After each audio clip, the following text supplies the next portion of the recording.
আমরা আল্লাহ পাকের কি শুকর আদায় করব যে আল্লাহ পাক আমাকে আপনাকে তার বাড়িতে আনছিলেন, তার ঘরের পাশে অবস্থান করার তৌফিক দিয়েছেন। চাইলেই আল্লাহর ঘরে যাওয়ার আল্লাহ তৌফিক দিয়েছেন, আল্লাহর ঘরকে দেখার স্পর্শ করার তৌফিক দিয়েছেন। মাকামে ইব্রাহিম, বাইতুল্লাহ, সাফা মারওয়া যার আলোচনা কোরআন শরীফের মধ্যে সরাসরি শব্দগুলি উচ্চারিত আল্লাহ আসমান থেকে নাজিল করছেন। ইন্না আউওয়ালা বাইতি উদিআ লিন-নাস লাল্লাযী বিবাক্কা ফীহি আয়াতুম বাইয়িনাতুম মাকামু ইব্রাহিম ইন্নাস সাফা ওয়াল মারওয়া, সব কোরআন শরীফের আয়াত। সারা দুনিয়ার মানুষ শুধু তেলাওয়াত করে, আর আমরা এই আয়াতগুলি তেলাওয়াতও করতেছি, আবার এই জায়গাগুলি দেখতেও পারতেছি। এটা আল্লাহ পাকের ইহসান, আল্লাহ পাকের অনুগ্রহ। কিন্তু দুর্ভাগ্য আমাদের যে আমরা এটার কদর করতে পারতেছি না বা বুঝতেও পারতেছি না যে আল্লাহ আমাদেরকে কি দিচ্ছেন, আল্লাহ আমাদেরকে কি নিয়ামত দিচ্ছেন, এটা আমরা বুঝতে পারতেছি না। যেমন ছোট বাচ্চার হাতে যদি লাখ টাকার চেক দেওয়া হয়, ওই বাচ্চাটা যেমন বুঝতে পারে না যে আমারে কি দিছে, সে ওই চেকের চেয়ে বেশি খুশি হয় একটা 15 টাকা দামের একটা গাড়ি দিলে, 10 টাকা দামের একটা খেলনা দিলে বেশি খুশি হয়, কারণ সে বুঝে না। আমরাও একটু জিনিস এইখানে আইসাও দুইটা জায়নামাজ, দুইটা তসবিহ কেউ যদি দেয়, এতে বেশি খুশি হই। কেউ যদি একটু খানা খাওয়ায়, তাতে খুশি হই। এই খুশিটা আমরা অনুধাবন করতে পারতেছি না, ফিল করতে পারতেছি না, অনুভব করতে পারতেছি না যে আল্লাহ কি দিলেন আমাদের। কত মানুষ বুঝ হওয়ার পর থেকে দোয়া করতে করতে করতে বুড়া হয়ে গেছে, চুল দাড়ি পাইজে গেছে, এখনো দোয়া করতেছে, আল্লাহ মরার আগে তোমার শহরে তোমার ঘরের জিয়ারতে একবার নাও। কত মানুষ এই দোয়া করতে করতে দুনিয়া থেকে চলেই গেছে, আর আসা হয় নাই। কত মানুষ এইবার আসছে যারা 30-40 বছর যাবত এই দোয়া করতে করতে এইবার আসছে একবারের জন্য। কত মানুষ এখন বাংলাদেশে টাকা জমাইবার ব্যাংক কিনতে পাওয়া যায়, কলম দিয়া দাগ দেয়, এর মধ্যে লেখা আছে 100, 500 কত, এরকম টাকা জমাইতে থাকে বাইতুল্লাহ আসার জন্য, মক্কায় একবার আসার জন্য। আল্লাহ আমাদেরকে এখানে নিয়ে আসছেন, আসার তৌফিক দিয়েছেন। আমরা আল্লাহ পাকের শুকর আদায় করি। আর বিশেষ করে এখন শেষ সময় আমাদের, এইটা যদি আর 5 দিন পরে বুঝি তাইলে আর কিচ্ছু করার থাকবে না। আজকেও যদি বুঝি তাহলে 3 দিনে অনেক কিছু কামাই করা যাবে। আল্লাহর ঘরের দিকে তাকায়ে যে রহমত নাজিল হইতে থাকবে আমার উপরে, শুধু দেখলে, হারাম শরীফে গিয়ে নামাজ পড়ে যদি বাইতুল্লাহর দিকে তাকায়ে থাকি, তখন বিশেষ ওই দিনে 120টা রহমতের মধ্যে 20টা রহমত আমার উপরে নাজিল হইতে থাকবে, যতক্ষণ আল্লাহর ঘরের কালো ঘরটার দিকে তাকায় থাকবে। এবং আল্লাহ পাক আমাদেরকে সুযোগ দিয়েছেন, তোমার যত অ্যাপ্লিকেশন আছে, তোমার যত দরখাস্ত আছে, এখানে জমা দিয়ে যাও, এবং এখান থেকে তুমি অ্যাপ্রুভড করায় না, স্বাক্ষর করায় না। যেমন কর্মচারী কর্মকর্তার কাছে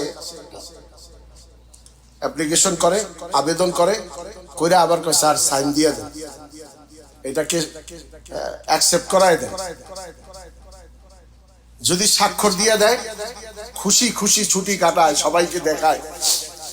আমাদের সুযোগ যে আল্লাহর কাছে আমরা দোয়া করে এখানে আল্লাহর কাছ থেকে আমরা অ্যাপ্রুভ করাইব, সব আল্লাহর কাছে গ্রহণযোগ্য বানাইব, যে আল্লাহ আমার বাকি জিন্দেগি আমি যাতে আপনার হইয়াই বাস করতে পারি, আপনার হইয়াই বাঁচতে পারি, আপনার খাইয়া আপনার পয়রা, যাতে স্বর্ণ টাকা পয়সা আর আত্মীয় স্বজন আর জিনিসপত্র খাট পালঙ্গের গোলাম হয়ে জীবন যাপন না।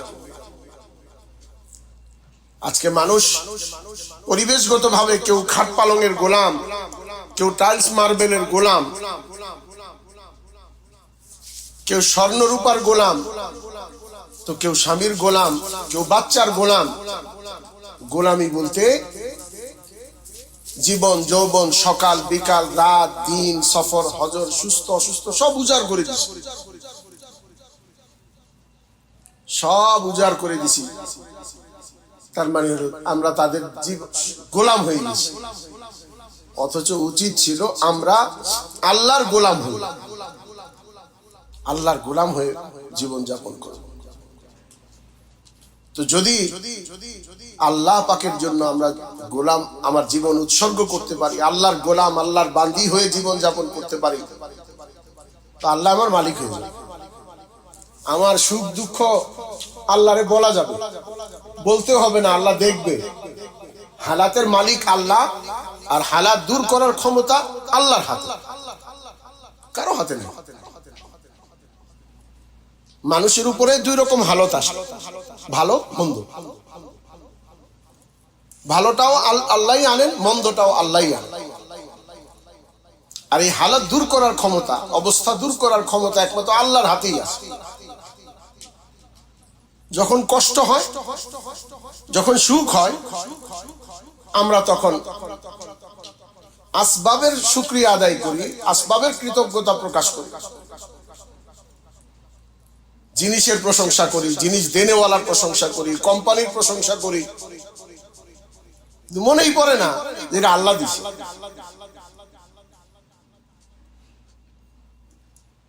আলহামদুলিল্লাহ আল্লাহ দিছে, এটা মনেই পড়ে না। একজনের ঘড়ি দিছে, একটা বারের জন্য আল্লাহর প্রশংসা করে না, কিন্তু ঘড়ির প্রশংসা করে। আপনার হাতে বানাইছে, হাতের প্রশংসা করে, যে দিছে তার প্রশংসা করে। ঘড়ির কোম্পানি এরকম ঘড়ি বানাইছে, তার প্রশংসা করে, আল্লাহর করে না। আল্লাহ যদি হাতি না দিত, তুমি ঘড়ি কই লাগাইতা? হাতটা তো আল্লাহর দেওয়া। মেয়েরা গলার নেকলেসের প্রশংসা করে, স্বামী এটা দিছে আমাকে, বিয়েতে দিছে এটা আমাকে। এই হাতটা গোল্ড এবং ডায়মন্ড মিশ্রিত, ইংল্যান্ড থেকে আনছে, আমেরিকা থেকে আনছে, সিঙ্গাপুর থেকে আনছে।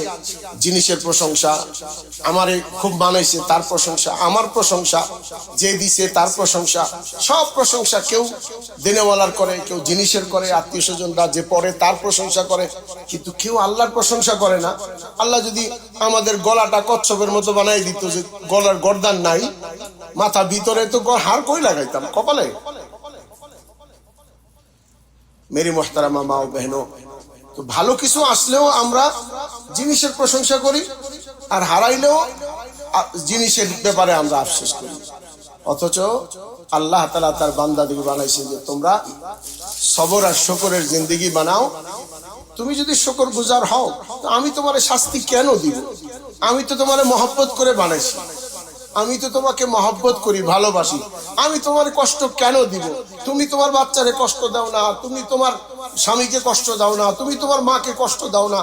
তুমি তোমার স্বামীকে যত ভালোবাসো, তুমি তোমার বাচ্চাকে যত ভালোবাসো, তুমি তোমার মাকে যত ভালোবাসো, আমি তোমাকে তার চেয়ে অনেক বেশি ভালোবাসি, আমি তোমাকে তার চেয়ে অনেক বেশি মহব্বত করি। তো তুমি আমারে বলো না কেন?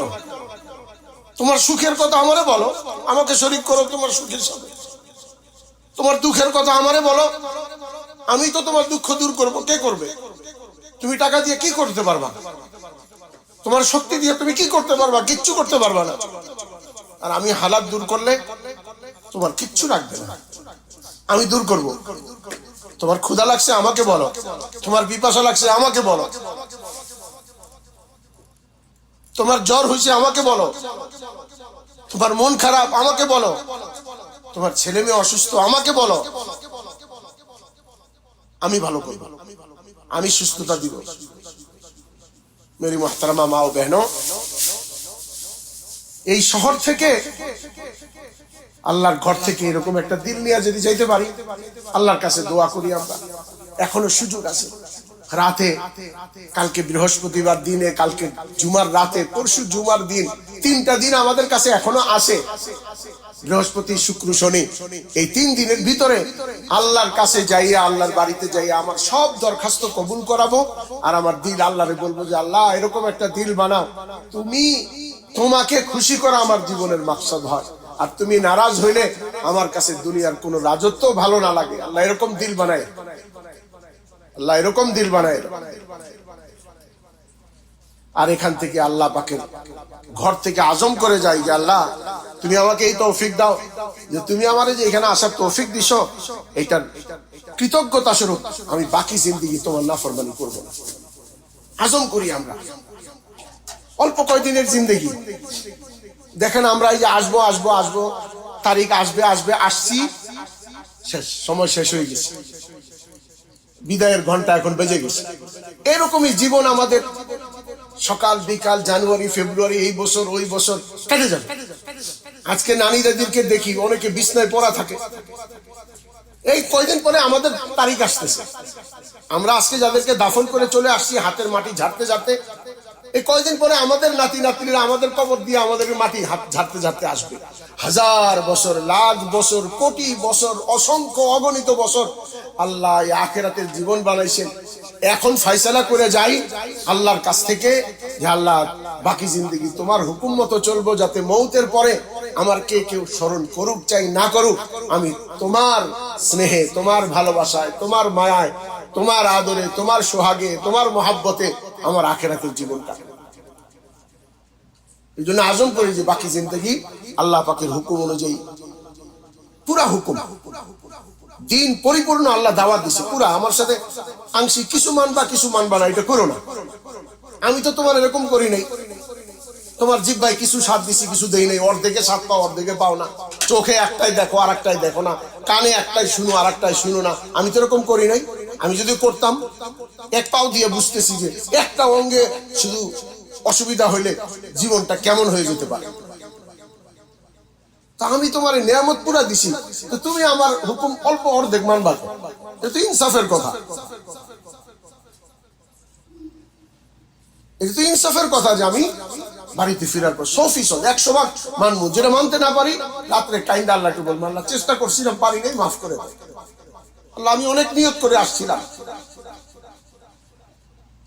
পর্দার লাইনে, নামাজের লাইনে, ঘরে থাকা অবস্থায় স্বামীর খেদমতের লাইনে, বাচ্চাদের খেদমত, প্রত্যেকটার মধ্যে আল্লাহকে দেখবো। আল্লাহকে, স্বামীর খেদমত আল্লাহর জন্য করি। সে আমাকে খানার পানি কাপড় চোপড় দেখ না দেখ তাতে আমার কিচ্ছু যায় আসে না, আমি তো তার জন্য করি না, আমি আল্লাহর জন্য করি। আমি নামাজ পড়ি না, নামাজ তো বলি না যে এখন নামাজ তুমি আমারে কিছু দাও না, আমি নামাজ আল্লাহর জন্য করছি।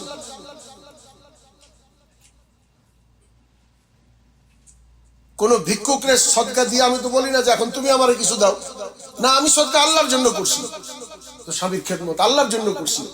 সে আমার সাথে যদি ফেরাউনের মতো আচরণ করে, আমি আসিয়া হয়ে জান্নাতে যাবো, সে ফেরাউন হয়ে জাহান্নামে যাবে, তার ব্যাপার, আমার তো জান্নাত বলি, আমি তাকে মানি। আমি আমার সন্তানকে লালন পালন করবো। সন্তান আল্লাহ আমারও আমানত দিছে, কিয়ামতের দিন আল্লাহ জিজ্ঞেস করবে, এটা বড় নিয়ামত। যারে আল্লাহ সন্তান দেন নাই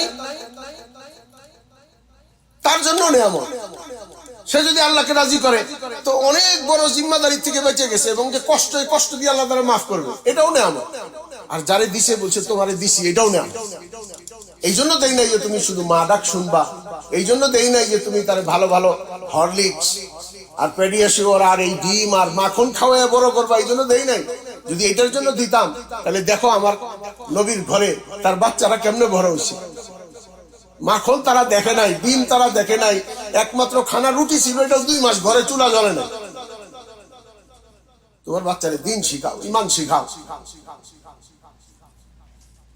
আব্দুল কাদের জিলানী তার মা তাকে যেমনি তৈরি করছে, বাইজিদ বুস্তামি তার মা তাকে যেভাবে তৈরি করছে, খাজা বখতিয়ার কাকি তার মা তাকে যেভাবে তৈরি করছে, তুমি ওইভাবে তৈরি করো।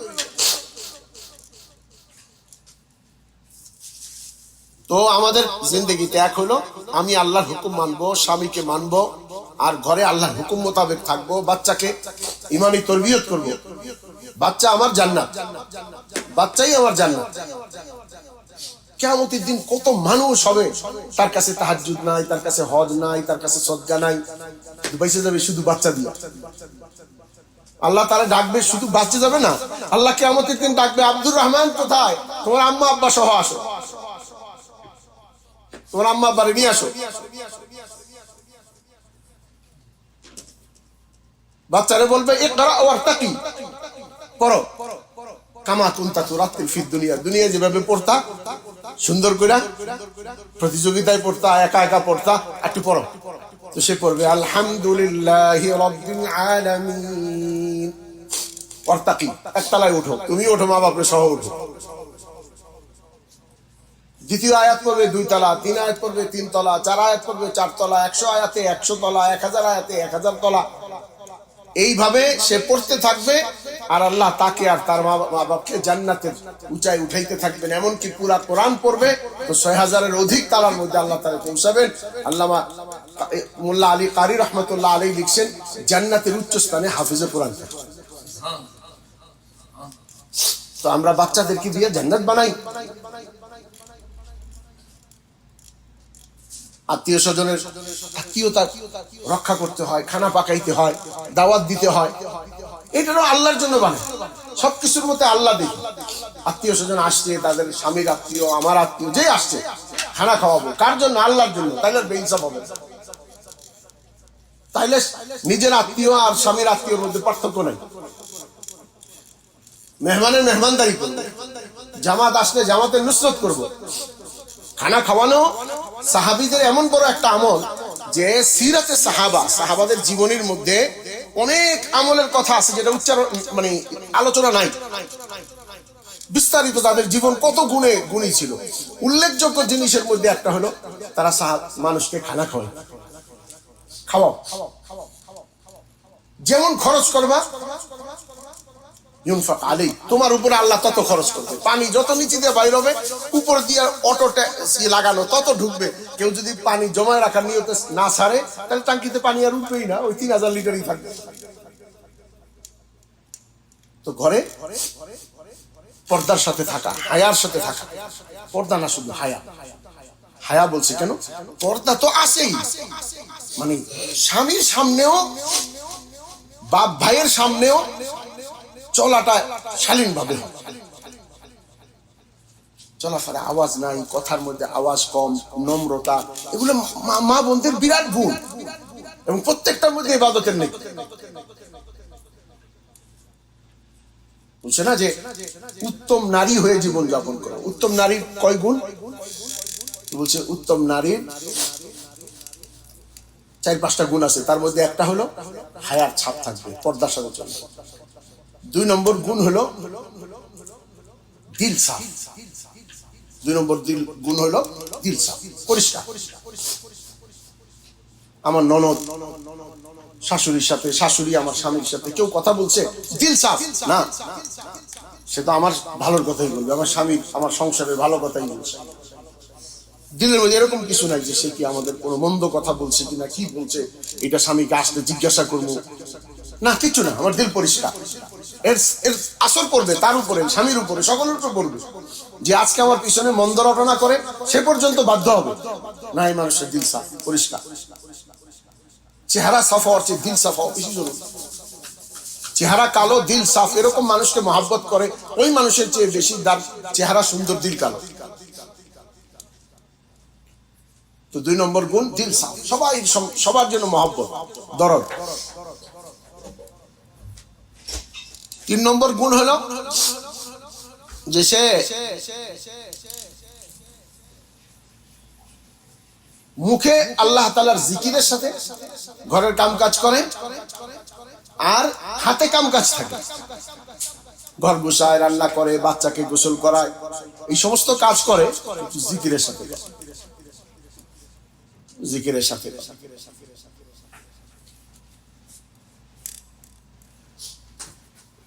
জবান মিঠা, নেক স্ত্রীর কি হয়? জবান মিঠা।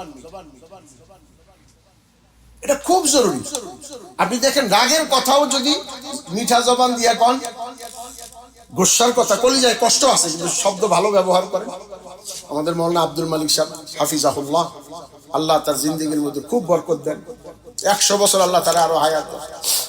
বাইতুল মুকাররমের ইতিহাসে খতিব আজম সিদ্দিক সাহেব রহমতুল্লাহ আলাইহি, এরপর মাওলানা ওবাইদুল্লাহ সাহেব রহমতুল্লাহ আলাইহি, এরপরে আল্লাহ একজনকে আনছে, আল্লাহ তার 100 বছর হায়াত দেখ, আর তার পর্যন্ত আল্লাহ তাকে বরকরার রাখে। উনি বারবার একটা সুন্দর কথা বলেন, না হকের বিরোধিতা করতে হবে, অন্যায়ের বিরোধিতা করতে হবে, প্রতিবাদ করতে হবে, কিন্তু ভাষা শালীন হইতে হবে। ভাষা শালীন হইতে হবে, নমনীয়তার সাথে অনমনীয়। প্রফেসর ডক্টর ইউনূসের সামনে বলছি, নমনীয়তার সাথে অনমনীয়, অর্থাৎ হুকুমের ব্যাপারে শক্ত কিন্তু আচরণ নরম। যেমন অনেকে আছে একটা জিনিস খাইতে বলছে, খান না, না খাবো না, 2-3 বারে সাধছে, এরপরে খাইছে। উনি বুঝাইছে আল্লাহর হুকুমের ব্যাপারে নমনীয়তার সাথে অনমনীয়তা, অর্থাৎ 1000 বার করলে 1000 বার না করবা, কিন্তু গুসা হইবা না, না আল্লাহর হুকুম আমি করবো না, আল্লাহর হুকুম, আল্লাহর হুকুম। তো মেয়েদের, মা বোনদের একটা গুণ হলো দিল সাফ, হাতে কাম কাজ, আল্লাহ তাআলার জিকির, হায়া ও পর্দার সাথে চলা। আর একটা হলো জবান মিঠা। সংসার সুখের বানাইতে হলে দুজনেরই লাগবে, মা বোনদের একটু বেশি লাগবে, পরিমাণ একটু বেশি হইতে হবে, তো ঘর শান্তির হবে। জবান মিঠা, সবরের সাথে। আল্লাহু আকবার। উম্মে তালহা কিভাবে জীবনযাপন করছে, কেমন সবর করছে। বাচ্চা মারা গেছে, স্বামীকে বলেও নাই, স্বামী আসছে পরে তার সাথে শয্যা গ্রহণ করছে, তখনও বলে নাই। এরপরে স্বামীকে সোহাগের সাথে, আদরের সাথে বলছে যে আল্লাহ, কেউ যদি কারো কাছে কোনো আমানত রাখে সেটা কি দিয়ে দেওয়া উচিত নাকি? অবশ্যই দিয়ে দেওয়া উচিত। যদি তাই হয়, আল্লাহ আমাদেরকে একটা সন্তান দিছিলেন আমানত স্বরূপ, আল্লাহ সে সন্তানটা নিয়ে গেছে।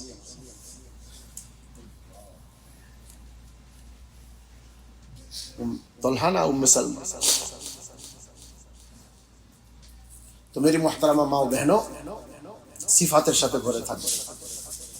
आर मोहतरमा माओ बहनों, हुजूर सल्लल्लाहु अलैहि वसल्लम এই ইসলাম আসার শুরু থেকে, প্রথম দিন থেকেই ইসলাম এর আমল, ইসলামের প্রচার প্রসার, কায়েম, এই সব কিছুর ব্যাপারে ঘরের মা বোনদেরকে অর্থাৎ মেয়েদেরকে এবং স্ত্রীদেরকে শরীক করছে।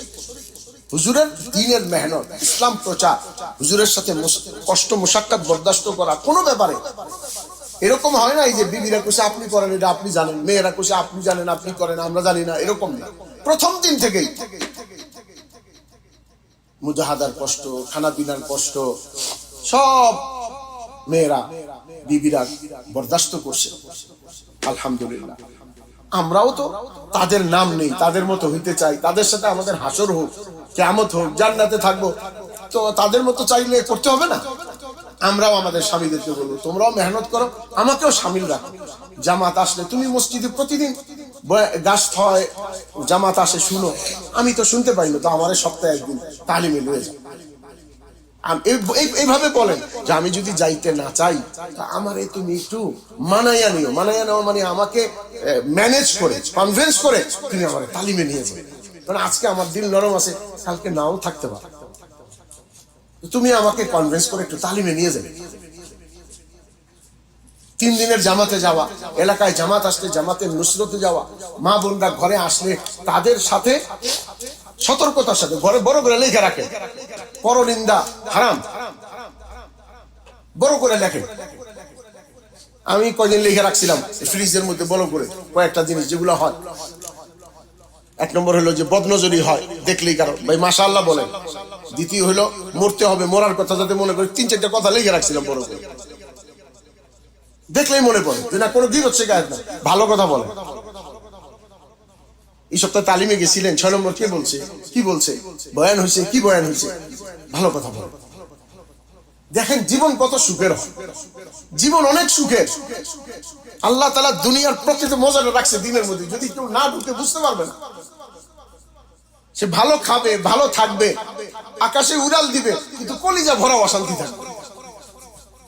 আর যে দুনিয়াতে দিন অনুযায়ী জীবন যাপন করবে, না খেয়ে থাকবে, অঘুম রাত কাটাবে, অসুস্থতায় ভুগবে, চোখের পানিতে বুক ভাসবে, তবুও মনের মধ্যে সুখ।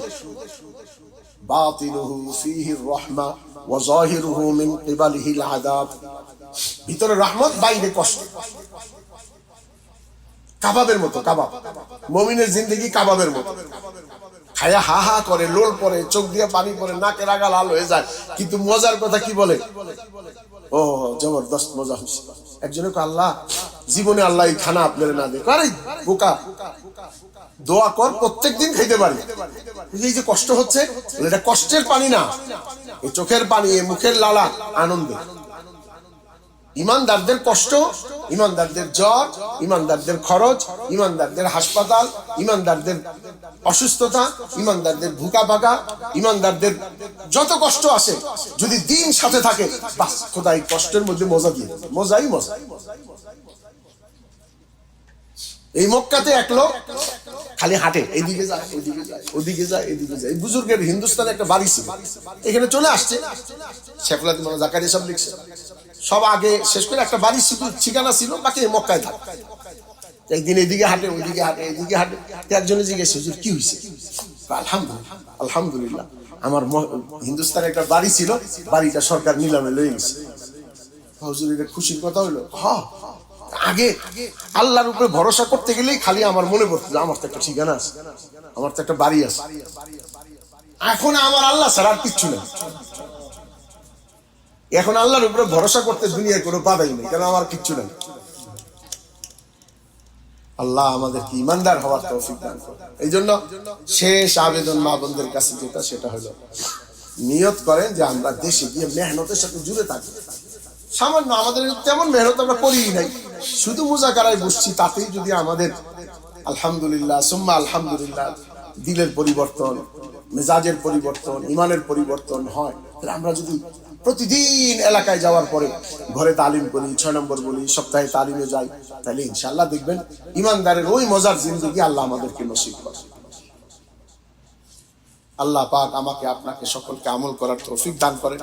এই জন্য দেশে ফিরে মেহনত করার নিয়ত করেন। এখান থেকে জামাতের ব্যাপারে তশকিল হয়ে এর জন্য তৈরি থাকে, কিন্তু আসল হলো যে দেশে গিয়ে মেহনতের সাথে জুড়ে থাকবো। আল্লাহ আমাকে আপনাকে আমলের তৌফিক দান করেন। সুবহানাল্লাহি ওয়া বিহামদিহি, সুবহানাকাল্লাহ, আশহাদু আল্লা